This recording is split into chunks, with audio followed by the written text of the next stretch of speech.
Hello everyone and welcome to my channel judgments in criminal law. मैं हूं आपका host और दोस्त अमित कश्यप।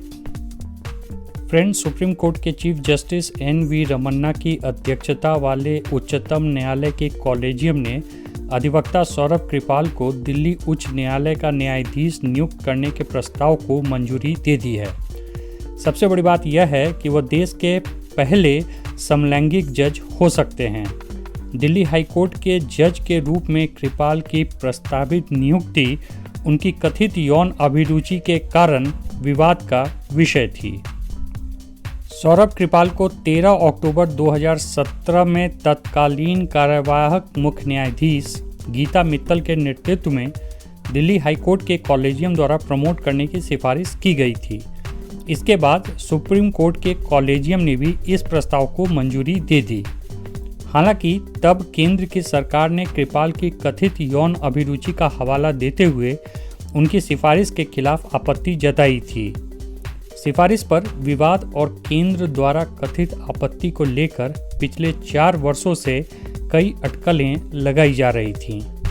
इससे पहले जब कृपाल को हाई कोर्ट का जज बनाने की सिफारिश की गई थी, तब केंद्र ने उनके साथी और स्विट्जरलैंड के मानवाधिकार कार्यकर्ता निकोलस जर्मन के साथ उनके नज़दीकी को लेकर भी आपत्ति जताई थी।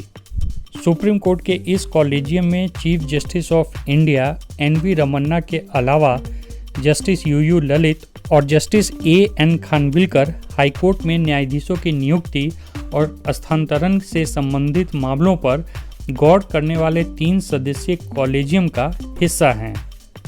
सौरभ कृपाल खुद को सार्वजनिक तौर पर समलैंगिक बताते हैं और समलैंगिकों से जुड़े मुद्दों को प्रमुखता से उठाते आए हैं। सौरभ कृपाल पूर्व सीजेआई बी.एन. कृपाल के बेटे हैं। उन्होंने दिल्ली के सेंट स्टीफन कॉलेज से ग्रेजुएशन की है। उन्होंने लॉ की डिग्री ऑक्सफोर्ड यूनिवर्सिटी से ली है, तो post graduate law Cambridge university से किया है। इसके साथ सौरभ कृपाल ने सुप्रीम कोर्ट में 2 दशक तक प्रैक्टिस की है। सौरभ की पॉपुलैरिटी नवतेज सिंह जौहर बनाम भारत संघ के केस को लेकर जानी जाती है।